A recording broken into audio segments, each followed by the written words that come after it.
ஹாப்பியா ஹெல்தியா ஜாலியா ஒரு life. Lanco Harmonia Pavilion Senior Living Apartments at Sri Perambatoor 2 BHK just 49 lakhs. Call 7717273747. அக்கா வணக்கம். வணக்கம்ப்பா. எனக்கா சனாதன தமிழ் சங்கம்லாம் சிறப்பா போச்சு போல. ஆமா, ரொம்ப சிறப்பா போச்சு. எல்லாரும் பேச வாழ்த்திட்டு போனாங்கப்பா. அக்கா அதை விட மலேசியாவே ஒரு கதி கலங்கிருச்சுக்கா. அந்த அளவுக்கு அங்க கூட்டம் நடந்துச்சு. மலேசியாவே கதி கலங்கிருச்சா? என்னப்பா சொல்ற? தாவேகா தலைவர் விஜய் இருக்காருல்ல, அவர் கடைசா நடிச்ச படம் இருக்குல்ல ஜனநாயகன், அந்த படத்தோட ஆடியோ லான்ச் வந்து மலேசியால சும்மா பிரம்மாண்டமா நடந்துச்சு. எப்பதான்ப்பா அரசியல்வாதின்றத புரிஞ்சுப்பீங்க?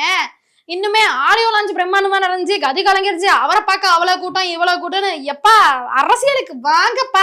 அக்கா அதான் அன்னைக்கே சொல்லிட்டாரு, உங்க தீய சக்தியை ஒழிக்கிறதுக்கு எங்களோட தூய சக்தி தான் வேணும்னு. என்ன ஹிந்தி பட டைலாக் மாதிரி இருக்கு. தீய சக்தி திமுகவா, தூய சக்தி தாவேகாவா? ஏன் எழுதி கொடுத்தானுப்பா அவர் இப்படி பேசின்னு இருக்காரு? அக்கா எழுதி கொடுக்கல, உங்களோட சிந்தனையில வந்தது. ஆமா, இந்த ஆடியோ லான்ச் எல்லாம் பயங்கர பிரம்மாண்டமா தான் போச்சு. ஆனாலும் இன்னும் இந்த தற்கொலைங்க திரும்பலையாமே. அக்கா தற்கொலைன்னு சொல்லாதீங்க, அவங்க எல்லாம் ஆச்சரிய குறி வெற்றி குறிகள்னு சொல்லுங்க. எப்பா ஏதோ ஒரு குறி இன்னும் திருந்தலையாமே. நாங்க எதுவும் பண்ணவே இல்லையே. உங்க தலைவர் சென்னை ஏர்போர்ட்ல இறங்கி நடந்து வந்துட்டு இருக்காரு. கூட்டத்துல அவரை தள்ளி காருக்குள்ள ஏற போனவரை தடுக்கில விழ வச்சிட்டீங்களா? அக்கா அதெல்லாம் அன்பு பாசம் கருணைக்கா, உங்களுக்கு தெரியாது. அன்பு பாசம் கருணையில ஆளைய காலி பண்றீங்களா? ஒரு அண்ணாவை பார்த்த ஒரு சந்தோஷத்துல வந்து எல்லாரும் வந்து சூழ்ந்துட்டாங்க. அந்த இதுல கொஞ்சம் கொஞ்சம் அடி விழுதான் செய்யும். அரசியல் அவரும் நினைக்கிறாருல, அடி விழுதான் செய்யும். அடி வாங்கிட்டு அண்ணன் வந்து 2026 முதலமைச்சர் ஆகி உங்களை வந்து இல்லாம ஆக்கிடுவாருக்கா. எங்களை இல்லாம ஆக்குறாரா இல்ல அவர் இல்லாம போறாருன்றத பொறுத்திருந்து பாப்போம். சரி, அதெல்லாம் ஒரு பக்கம் இருக்கட்டும். தமிழ்நாட்டுல சட்டம் ஒழுங்கு ரொம்ப சீர்குலைஞ்சிருக்குக்கா. என்னப்பா பிரச்சனை? அக்கா திருத்தணி இருக்குல்ல, ஆமா, திருத்தணியில ஏதோ பிரச்சனை. என்னன்னா திருத்தணியில இருக்கிற புல்லிங் ஹவுஸ் இருக்காங்கல்ல, யார் இந்த மண்டையில டை அடிச்சு சுத்துவானுங்களே, பார்த்தா அப்படிதான் தெரியுது. அவங்க என்ன பண்ணிருக்காங்க, ஒரு நார்த் இந்தியன் தொழிலாளியை வந்து சரமறையா வெட்டி தாக்கியிருக்காங்க. எதனால? என்ன பிரச்சனையா? அக்கா என்ன வேணாலும் பிரச்சனையா இருக்கலாம், ஆனா அதுக்காக அருவாள் எடுக்கிறது வந்து நியாயமே கிடையாது, ரொம்ப ரொம்ப தப்பு. அது காரணம் நீங்க தான் சொல்லிட்டு நிறைய பேர் ட்விட்டர்ல வந்து ரீட்வீட் எல்லாம் போட்டுட்டு இருக்காங்க. எப்பா நாங்க ஒன்னும் பண்ணலப்பா. அந்த பசங்க ஏதோ ஆர்வ கோளாறுல இந்த போதை பழக்கம் அந்த மாதிரி பழக்கத்துல இந்த மாதிரி பண்ணிருக்காங்க போல் இருக்கு. அதுக்கே எங்க அரசாங்கத்துக்கு எந்த சம்பந்தமும் இல்ல. அவங்க மேல தக்க நடவடிக்கை எடுப்பாங்க. அந்த நபருக்கு உண்டான நீதியை எங்க அரசாங்கம் கொடுக்கும் அப்படின்றதுல எந்த சந்தேகமும் இல்ல. இதுல என்னன்னா எந்த அளவுக்கு உங்க ஆட்சி மோசமா போறதுக்கு காரணம் என்னன்னு தெரியுமா? வெட்டினதோட இல்லாம அந்த ரீல்ஸ் எடுத்து சமூக வலைதளங்களும் போடுறாங்க. அந்த அளவுக்கு உங்க ஆட்சி வந்து மட்டமா போயிட்டு இருக்கு. எப்பா சும்மா எல்லாத்துக்கும் எங்க தலைவரையே குறை சொல்லாதீங்கப்பா. அடுத்த செய்தி ஏதாவது இருந்தா சொல்லு. அடுத்த செய்தி உங்க ஆளை பத்தி தான், உங்க கூட்டணி ஆளை பத்தி. என்ன அது? திருமாவளவன் இருக்காருல, ஆமா இருக்காரு. அவர் வந்து சீமானை போட்டு ஒரு தாக்கி இருக்காரு. ஏன் என்ன சொல்லிருக்காரு? சீமான் வந்து ஆர்எஸ்எஸ்க்கு வந்து நிறைய சப்போர்ட் பண்றாரு, உண்மையான தமிழ் தேசியவாதி மாதிரி பேச மாட்டேங்கிறாரு, ஆர்எஸ்எஸ்க்கு தான் அதிகமா சப்போர்ட் பண்றா பேசுறாரு, இது நல்லதுக்கு இல்லைன்னு திருமாவளவன் சொல்லியிருக்காரு. அவருடைய பேச்சு பிஜேபியும் ஆர்எஸ்எஸும் என்ன செயல் திட்டங்களை முன்வைத்து இயங்கி வருகிறார்களோ அதையே உயர்த்தி பிடிக்கக்கூடிய வகையில் செயல்படுவது அதிர்ச்சியாக இருக்கிறது. நானுமே பார்த்தேன். அவர் என்னப்பா பாஜகவோட கைக்கூலி மாதிரில செயல்படுறாரு. பாஜக என்னெல்லாம் சொல்லணும் என்னெல்லாம் செய்யணும்னு நினைக்கிறாங்களோ அதெல்லாம் சீமான்னு சொல்லிட்டு இருக்காரு அப்படின்னு ஒரு விமர்சனம் வந்துட்டு இருக்கு. ஆனா உண்மையாவே ஒரு தமிழ் தேசிய அரசியல் தான் பண்றாரு அப்படின்ற ஒரு பேச்சும் போயிட்டு இருக்கு. இத பத்தி மக்கள் என்ன நினைக்கிறாங்க அப்படின்றத மக்கள் கிட்டே விட்டுருவோம். ஆனா ஒண்ணு மட்டும் சொல்றேன்க்கா, ஆர்எஸ்எஸ் கூட கைக்கூலிகளா இருக்கலாம், ஆனா உங்க கட்சிக்கு கொத்தடிமைகளா இருக்கக்கூடாது. அது முன்னா சொல்லிட்டு கிளம்புறேன். போனே அக்கா வணக்கம். வணக்கம்மா. என்ன கடையை ரொம்ப நாளா காணோம், கடையை காலி பண்ணிட்டு போயிட்டேன்னு நினைச்சேன், நிம்மதியா இருந்தேன். வாய கழுவு. சனாதன தமிழர் சங்கம் நடத்தணும்ல, அந்த நிகழ்ச்சிக்கு போயிருந்தேன் அக்கா. அங்க வந்து நிறைய பேர் பார்த்து நம்ம கடையை பத்தி அவ்வளவு பேர் பேசிட்டு இருந்தாங்க. தினம் தொடர்ந்து இட்லி கடை போடுங்கக்கா, இட்லி கடையை லீவே விடாதீங்கன்ற மாதிரி எல்லாம் சொல்லிட்டு இருந்தாங்க. அதெல்லாம் கேட்டுட்டு அப்படியே ஊருக்கு எல்லாம் போயிட்டு வர்றதுனா லீவு, கடையெல்லாம் மூட மாட்டேன். அவ்வளவு சந்தோஷப்படாத. சரிக்கா பொறணி பேசுறதுல உன்னை யாரும் அடிச்சுக்க முடியாது. இப்ப ஒரு முக்கியமான செய்தி. என்ன செய்தி? இந்த கூட்டணி கட்சிகள் இருக்குல்ல, உங்க கூட்டணி கட்சி, ஆமா திமுக காங்கிரஸ், அது என்னமோ சலசலப்பு போயிட்டு இருக்காமே, என்ன செய்தி? நீ என்னம்மா சொல்ற? அதெல்லாம் ஒண்ணு மண்ணாதான் பழகிட்டு இருக்காங்க. அந்த தலைவரும் எங்க தலைவரும் இப்படியில இருக்காங்க. அதனால எந்த சலசலப்பும் போறதுக்கு வாய்ப்பே கிடையாது. இல்லக்கா, செல்வ பெருந்தகை அவரு முன்னாடி என்ன சொன்னாரு அப்படின்னா, நாங்க யார் கூட கூட்டணி வைக்கணும் அப்படின்றத இனிமேதான் தீர்மானம் பண்ணுவோம்னு சொல்லியிருந்தாரு. இப்ப அதை பத்தி கேட்டதுக்கு என்ன சொல்றாரு அப்படின்னா, எங்களுடைய உறவு ரொம்ப ஸ்ட்ராங்கா இருக்கு, நாங்க நல்ல உறவு கள்ள உறவு இல்லைன்ற மாதிரில பேசுறாரு. திராவிட முன்னேற்ற கழகத்தோடு காங்கிரஸ் பேரியக்கம் உறவு என்பது உண்மையான உறவு, கள்ள உறவு கிடையாது, நல்ல உறவு. எம்மா சரியாதானே சொல்லியிருக்காரு. எங்க உறவும் அவங்க உறவும் இப்படி இல்ல இருக்கு, அதனால நல்ல உறவுமா. இந்த மத்த கட்சியெல்லாம் இருக்கே சொல்லாம கொல்லாம இன்னைக்கு எங்க கூட கூட்டணிம்பாங்க, நாளைக்கு அத்துக்கிட்ட போய் அந்த கட்சியோட கூட்டணிம்பாங்க. அந்த மாதிரி கள்ள உறவுலாம் கிடையாதுல்ல, நல்ல உறவு இல்ல, அதைத்தான் அவர் சொல்லியிருக்காரு. இதுல நீ என்ன குத்தத்தை கண்ட? சரி சரி, நல்ல உறவா இருந்துட்டு போங்க, ஃபியூச்சர்ல பாப்போம். இன்னும் 3 மாசம் இருக்கு, அதுக்குள்ள பிச்சுட்டு எங்கிட்டு போறாங்க.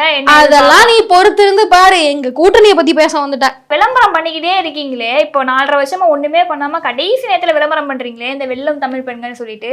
திருப்பூர்ல பல்லடம் நடக்க போதாமே, என்னமோ ஸ்நாக்ஸ் என்ன 1.5 லட்சம் பெண்கள் வருவாங்கன்னு சொல்றது என்ன இவ்வளவு பில்டப்பா இருக்கு? நீ என்ன 4.5 வருஷமா பண்ணாததை பாத்துட்ட. இதுல இருந்தே தெரியுது நீ தமிழ்நாட்டுல இல்ல வேற எங்கேயோ இருந்துட்டு தான் இப்ப வந்திருக்கேன்னு. இந்த லிப்ஸ்டிக் எல்லாம் போட்டு மினிக்கிட்ட வந்து உட்காந்துருக்கே, இதெல்லாம் ஏது? எங்க தலைவர் கொடுத்த 1000 ரூபாய் தானே?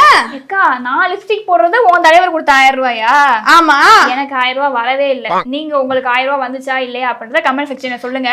இவ்வளவு விளம்பரம் பண்றீங்களே, 2026 சட்டமன்ற தேர்தல்ல எல்லாரும் நமக்கு ஓட்டு போடணும் தானே? நமக்கு இல்லம்மா, எங்களுக்கு. உன்னையும் சேர்த்துக்காத. மக்களுக்கே தெரியும் இந்த 26ல யாருக்கு நம்ம ஓட்டு போடணும், யாருக்கு ஓட்டு போட்டா இவ்வளவு நாள் இருந்த மாதிரி செல்வ செழிப்போட இருக்கலாம்ன்றது மக்களுக்கே தெரியும். மக்களே, இந்த 2026 தேர்தல்ல யாருக்கு ஓட்டு போட போறீங்க அப்படின்றத கமெண்ட் செக்ஷன்ல சொல்லுங்க. அப்பவாது இந்த மாதிரி ஆளுங்களுக்கு எங்க கட்சியை பத்தி புரியட்டும். சரிக்கா, அதெல்லாம் விடுங்க. நீங்க அது பண்ண இது பண்ணலாம் சொல்றீங்க. பெண்கள் பாதுகாப்பு அப்படின்றது தினமும் கேள்விக்குறியா இருக்குக்கா. இப்ப கரூர்ல பாத்தீங்க அப்படின்னா குளித்தலை இருக்குல்ல, அங்க ஒரு 7 வயது சிறுமி அது வாட்டுக்கு செவனேன்னு விளையாண்டுகிட்டு இருந்துச்சு. மது போதையில வந்த ஒரு இளைஞர் அந்த சிறுமி கிட்ட பாலியல் அத்துமீறல்ல ஈடுபட்டிருக்காரு. இதெல்லாம் என்ன? நீங்க வரும்போது ஒரு வாக்குறுதி கொடுத்தீங்க, நாங்க வந்தோம்னா மதுக்கடைகள் இருக்காது, அதை நாங்க ஒழிச்சிருவோம் அப்படின்னு சொன்னீங்க. ஆனா தெருவுக்கு தெரு இப்ப 1க்கு 2 அதிகமாயிடுச்சு. அதனால இளைஞர்கள் பாருங்க எப்படி பண்ணிக்கிட்டு இருக்காங்கன்னு. எம்மா, நாங்க சொன்னது 2016 தேர்தல் சமயத்துல. அப்போ ஓட்டு போட்டிருந்தா நான் மதுக்கடையெல்லாம் மூடி இருப்பாங்க. அப்ப எங்களுக்கா ஓட்டு போட்டீங்க? அப்ப வேற கட்சிகளை ஓட்டு போட்டு ஜெயிக்க வச்சீங்க. அந்த சிறுமிக்கு நடந்தது ஒரு அநீதி தான், அதை யாருமே நியாயப்படுத்தல. அந்த குற்றவாளியும் தான் காவல்துறை உடனடியாக கைது பண்ணிட்டாங்களே, போக்சோ சட்டத்தின் கீழே கைது பண்ணிருக்காங்க. அவருக்கு கடுமையான தண்டனை கிடைக்கப்படும். சரியா? ஏதோ நாங்க தான் ஒயின் ஷாப்பை திறந்து வச்சுட்டு ரோட்ல போறவரெல்லாம் புடிச்சு இழுத்து வாயில சரக்க ஊத்தி இந்த தப்பெல்லாம் பண்ணுன்னு சொல்ற மாதிரி இல்லாம நீ குற்றச்சாட்டு வைக்கிற? அது ஒண்ணுதான் நீ பண்ணல, மிச்சம் எல்லாமே பண்ணிட்டு இருக்கீங்க. என்ன இருந்தாலும் அரெஸ்ட் பண்ணேன் அது இதுன்றீங்க. கொஞ்ச நாள் பாப்போம் நீங்க என்ன பண்றீங்க அப்படின்றத. எம்மா, அதெல்லாம் நாங்க பாத்துப்போம், நீ கிளம்பு போ. எனக்கு அக்கா வணக்கம். வணக்கம்ண்ணே. நல்லா இருக்கீங்களா? நல்லா இருக்கிறேன். நீங்க என்ன செய்தியோட வந்திருக்கீங்க? செய்தி இருக்கட்டும், ஏன் கடை முன்னே நான் கேட்கவே இல்லை, ஏன்னு கேட்டீங்களா? ஏன்? நான் தான் பார்த்தோம்ல, உங்க சேனல் நான் தொடர்ந்து பார்க்கோம்ல. நீங்க அங்க நல்லா அழகா மைக்க பிடிச்சிட்டு வர்றவட்டெல்லாம் பேட்டி எடுத்துட்டு இருந்தீங்களா, பார்த்தோம்ல. பாத்தீங்களா? நம்ம ஃபேன்ஸ் எல்லாம் கூட கேட்டுட்டே இருந்திருப்பாங்க, என்னடா இட்லி கடை திறக்கவே இல்லை, என்னாச்சு, எதனால திறந்திருக்க மாட்டாங்க அப்படின்ட்டு. அதான் நம்ம சனாதனம் ஃபங்க்ஷன் நடத்தணும்ல, அதனாலதான் இட்லி கடை போடலண்ணே. ஏக்கா, நம்ம கனிமொழி அக்கா சங்கதி தெரியுமா? என்ன சொன்னாங்க? கனிமொழி அக்கா என்ன சொன்னாங்கன்னா, இதுக்கு முன்னாடி அதிமுக ஆட்சி இருந்ததை விட இப்போ நாங்க செல்வ செழிப்போட சீரு சிறப்புமா ஆட்சி நடத்திட்டு இருக்கோம் அப்படின்னு சொல்லியிருக்காவோ. பாத்தீங்களா? ஆமா, அதுதானே உண்மை. முன்னாடி 10 வருஷம் இருந்த ஆட்சியை விட இந்த 5 வருஷத்துல இங்க இருந்த தமிழ்நாட இங்க உச்சத்துல கூட்டு போய் வச்சிட்டோம்ல. அப்படி சும்மா அடிச்சு புழுவாதேன்னு ஒருத்தர் சொல்லியிருக்காரு, தெரியுமா உங்களுக்கு? ஆமா, இந்த பாஜக காரங்களுக்கும் அதிமுக காரங்களுக்குள்ள என்ன வேலை? எங்க தலைவர் நல்லது பண்ணாலே பொறுக்காது, நல்லது நடந்துருச்சுன்னு சொன்னா கூட போதும், ஐயோ வந்துருவாங்களே. ஆனா அடிச்சு புழுவாதீங்கன்னு சொன்னது இது இல்ல. யாரு சொல்லியிருக்கான்னு தெரியுமா? யாரு? உங்க கூட்டணியில முக்கியமா இருக்காவல, பெரிய கூட்டணி உங்க கூட இருக்காவல ஒருத்தர். காங்கிரஸா? ஆமா, அதுலயும் காங்கிரஸ்ல இருக்க ஒரு தொண்டன் யாராவது பேசியிருந்தா பரவாயில்லக்கா. யார் பேசிருக்காவ தெரியுமா? யாருன்னு பேசிருக்கா? ராகுல் காந்திக்கு ரொம்ப நெருக்கமான ஒருத்தர் இருக்காவல்ல, தெரியுமா உங்களுக்கு? யாரு? பிரவீன் சக்கரவர்த்தியா? அவர்தான் சொல்லுதேன். அது என்ன சொல்லியிருக்காவ தெரியுமா? என்ன சொல்லியிருக்காரு? சும்மா அடிச்சு புழுவாதிய, இருக்கிறதுலயே இந்தியாவிலேயே இப்ப கடன் சும்மா அதிகமா இருக்க மாநிலத்துல 3வது தமிழ்நாடு தான் இருக்குன்னு சொல்லியிருக்காவோ, தெரியுமா? அண்ணே, அவரு இந்த சமீபத்துல போய் தாவேகா தலைவரை சந்திச்சுட்டு வந்தாருல, அதுல ஒரு மாதிரி ஆயிட்டாராமா. நாங்க சொல்லல, காங்கிரஸ்ல இருக்கவங்களே சொல்றாங்க. அதனால அவரு சொல்றதெல்லாம் ஒரு விஷயம் நீ பேசிட்டு இருக்க பாத்தியா? ராகுல் காந்தி அவரும் எங்க தலைவர் மேல இப்படி இருக்காங்கல்ல, அதனால அந்த கட்சி எங்களை விட்டு போகவும் போகாது, எங்களை பத்தி தப்பா பேசவும் பேசாதுனே. இதோட இன்னொரு விஷயம் நீங்க சொல்லி மக்களை ஏமாத்திட்டு இருக்கியா. இந்த நாங்க தான் பணக்கார மாநிலம் சொல்லுத மாதிரி இன்னொரு விஷயம் சொல்லி மக்களை ஏமாத்தியா, மொழி பிரச்சனையை உண்டு பண்ணி தமிழுக்காக நாங்க தான் பேசுறியா. இது கொஞ்சமா நியாயமா?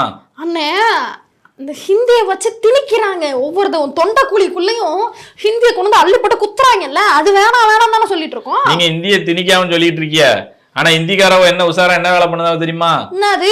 மோடியில ஆரம்பிச்சு இன்னைக்கு வேளாண் துறை அமைச்சர் இருக்காரு, அவர் இப்போ சமீபத்துல என்ன சொல்லியிருக்காவோ தெரியுமா? என்ன சொல்லியிருக்காவோ? ஒவ்வொரு இந்தியனும் சவுத் இந்தியன் மொழிகள்ல ஏதாவது ஒன்ன கண்டிப்பா கத்துக்கணும் அப்படின்னு சொல்லியிருக்காவோ. அதோட நின்னாவளா, நானும் ஒரு மொழியை சவுத் இந்தியன் மொழியை கத்துக்கிட்டு இருக்கேன், அதுக்கான முயற்சியில இறங்கியிருக்கேன்னு சொல்லாவோ. இப்படி எல்லாம் மொழியை வளர்க்கணும் அண்ணே. இதெல்லாம் அந்த எலெக்ஷன் வருது பாத்தியா, அதுக்காக அவங்க அள்ளி கட்டிக்கிற வேஷம், அதெல்லாம் நம்பி ஏமாந்துடாத. அவங்களுக்கு தமிழ் இருக்கவே கூடாது. நாங்க மட்டும்தானே தமிழை வளர்க்குறோம், மற்றவங்க எல்லாம் தமிழை தேய்க்கிறாங்க. அதனால சவுத் இந்தியன் மொழியை வளர்க்குறோம், சவுத் இந்தியன் மொழியை பாதுகாக்கிறோம் அப்படின்னு சொன்னா நம்பி ஏமாந்துடாத. எலெக்ஷனுக்காக போடுற கூத்து. ஏக்கா, நீங்களும் நானும் தமிழ் மொழி வளரணும், தமிழ் பெருசா வரணும்னு பேசினா 1,00,000 பேர் பாப்பாவ. ஆனா உலக அரங்குல நின்று ஒரு தலைவன், நம்ம நாட்டோட தலைவன் பிரதமர் வந்து ஒருத்தர் நின்று பேசிட்டு இருக்காரு, தமிழ் தான் உலகின் தொன்மையான மொழி, தமிழ் மொழி நம்ம இந்தியாவில இருக்குன்றத நினைச்சு ஒவ்வொரு இந்தியனும் பெருமைப்படணும் அப்படின்லாம் பேசிட்டு இருக்காவோ. இன்னமும் நீங்க இந்த பழைய கதையே சொல்லி மலுப்பிரியல நியாயமா? அண்ணே இப்ப தெரியுது, உன் மண்டைக்குள்ள பூந்து என்னென்னமோ பண்ணிட்டு இருக்காங்க. என்ன பேசினாலும் நீ மாற போறது அப்படிலாம் கிடையாதுக்கா. நல்லது யார் செஞ்சாலும் நாங்க வர வைப்போம், நீங்களும் ஜெயிங்கன்னு தான் சொல்லுதோம். நாங்க செய்யற நல்லது மக்களுக்கு தெரியும். கிளம்ப. அக்கா வணக்கம். வணக்கம்மா. எங்க ரொம்ப நாள் ஆளே காணோம்? எம்மா ஒவ்வொருத்தர்கிட்டயா சொல்லணுமாமா? அந்த சனாதன தமிழர் சங்கம் நிகழ்ச்சி நடத்தணும்ல, அங்க போயிருந்தோம். அதனால கடை இல்ல 2-3 நாள், அவ்வளவுதான். ஒரே ஃபேன்ஸ் ஆமே, நாங்க அச்சு ஃபேன்ஸ் அப்படின்றாங்க. அச்சு ஃபேன்ஸ் இல்ல, இட்லி கடைக்கு அவங்க ஃபேனு அப்படின்னாங்க. கேட்கறதுக்கு ரொம்ப மகிழ்ச்சியாவே இருந்துச்சு. சரி, என்ன செய்தியோட வந்திருக்க? என்ன செய்தினா, தொடர்ந்து வந்து பொங்கல் பரிசு 5000 ரூபாய் கொடுங்க அப்படின்னு சொல்லி இபிஎஸ் அவர்கள் பேசிட்டே வந்தாருல்ல. ஆமா. இப்போ வந்து நீங்க தர மாதிரி தெரியல. நாங்க ஆட்சிக்கு வந்தா ஒரு ரேஷன் அட்டைக்கு 5000 ரூபாய் கண்டிப்பா தரோம் அப்படின்னு சொல்லி ஒரு வாக்குறுதி கொடுத்திருக்காரு. இப்பயும் நீங்க கொடுப்பீங்களா?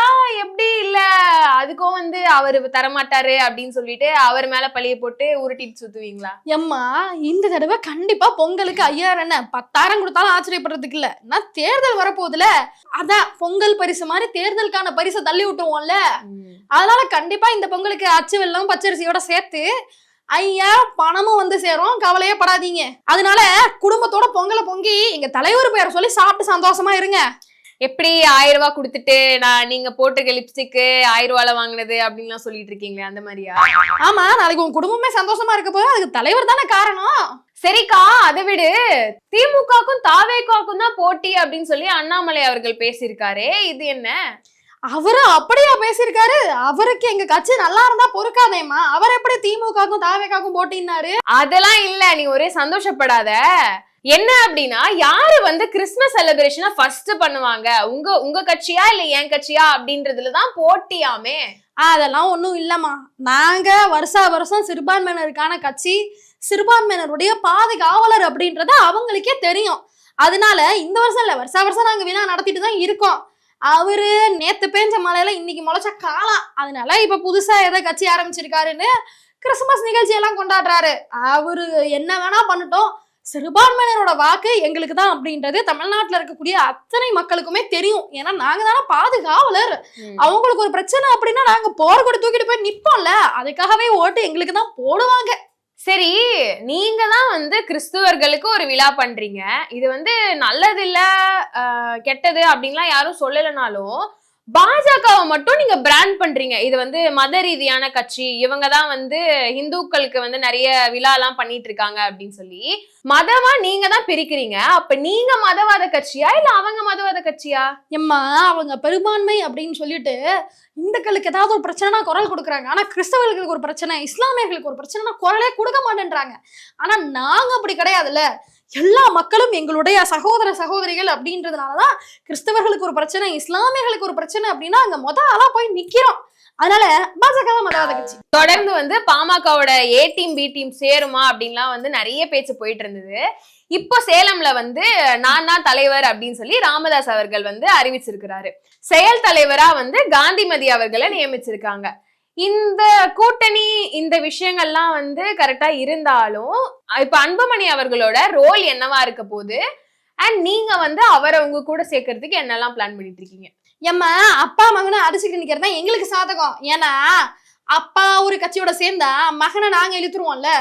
இல்ல அப்பா எங்க கூட வந்தாரு அப்படின்னா மகன் அந்த பக்கம் போவாங்க. அதனால ஊரு 2 பத்தா கூத்தாடிக்கு கொண்டாட்டம்பாங்கல்ல, அந்த மாதிரி அப்பா பையனுக்குள்ள சண்டை இருக்கிற வரைக்கும் தான் நாங்க அதை வச்சு அரசியல் பண்ண முடியும். அவங்க 2 பேரும் ஒண்ணு மண்ணா சேர்ந்துட்டா நாங்க எப்படி ஜெயிக்கிறது? அதனால இந்த சண்டை எலெக்ஷன் வரைக்கும் இருந்துகிட்டே தான் இருக்கும். அப்படி ஒண்ணு சேர்ற மாதிரி போச்சுன்னா கூட ஊடால வந்து கலகம் மூட்டி விட்டுருவோம்ல. நல்லா இருக்குக்கா உன் அரசியல், உருட்டுற. நாங்க பாத்துக்கிறோம், நீ கிளம்புமா, கடையை மூடுற நேரமாச்சு. உலக தமிழ் சொந்தங்களுக்கு வணக்கம். நான் ராஜவேல் நாகராஜன். பேசு தமிழா பேசு வலையொலியுடைய வளர்ச்சிக்கு நீங்களும் உறுதுணையாக இருக்கணும்னு நினச்சிங்கன்னா இந்த வீடியோடைய டிஸ்கிரிப்ஷனில் இருக்கக்கூடிய ரேசர் பே லிங்கை கிளிக் பண்ணுங்கள். அந்த லிங்க்கில் போயிட்டு உங்களுக்கு விருப்பமான தொகையை பேசு தமிழா பேசுவனுடைய வளர்ச்சிக்கு உங்களுடைய பங்களிப்பாக நீங்கள் கொடுக்கலாம். நன்றி, வணக்கம். ராபிஸ் உள்ள வந்துடுச்சுன்னா, அதோட அறிகுறிகள் ஆரம்பிச்சிருச்சுன்னா அதுக்கு ட்ரீட்மெண்ட்டே கிடையாது. 100% மரணம். பாதுகாப்பு இல்லாத உடலுறவு வைக்கும் பொழுது இந்த மருக்கள் பாதிக்கப்பட்ட நபர் கிட்ட இருந்து இன்னொருத்தருக்கு ஈஸியா பரவலாம். ஃபர்ஸ்ட் நமக்கு சுகர் இருக்கான்றதை செக் பண்ணிக்கணும். சுகர் இருக்கக்கூடிய நிறைய நபர்களுக்கும் கண்ணெரிச்சல் ஏற்படும். 2-3 பேர் at 20A டயபெட்டிஸ் வரக்கூடிய வாய்ப்பு இருக்கு. இதை ராத்திரி 8 மணிக்கு மேல இவங்க ரெகுலரா சாப்பிட ஆரம்பிச்சாங்கன்னா, சைக்கிளிங் பண்றவங்களுக்கு நான் எழுதியே தரலாம், ஹார்ட் ப்ராப்ளம் வராது. பேசு தமிழா பேசு சேனலுக்கு ஆதரவு தந்து கொண்டிருக்கக்கூடிய பார்வையாளர்களுக்கு வணக்கம். அரசியல் ஆன்மீகம்னு மட்டும் இல்லாம இப்போ ஹெல்த்லயும் நம்ம வந்தாச்சு. ஹெல்த் சம்பந்தமான பிரச்சனைகளுக்கும், ஹெல்த் டிப்ஸுக்கும், ஹெல்த் கேருக்கும், இல்ல ஹெல்த் பத்தி ஏதாவது தெரிஞ்சுக்கணும் அப்படின்னு நினைச்சீங்கன்னா ஹெல்த் குரு சேனல் கண்டிப்பா உங்களுக்கு யூஸ்ஃபுல்லா இருக்கும். பேசு தமிழா பேசு சேனலுக்கு கொடுக்கக்கூடிய இதே சப்போர்ட்டை ஹெல்த் குரு யூடியூப் சேனலுக்கும் கொடுத்து அந்த சேனலை சப்ஸ்கிரைப் பண்ணி உங்க நண்பர்களுக்கு ஷேர் பண்ணும்படி கேட்டுக்கிறோம். நம்ம ஹெல்த் குரு சேனலோட லிங்கை டிஸ்கிரிப்ஷன்ல தரோம், மறக்காம செக் பண்ணி பாருங்க.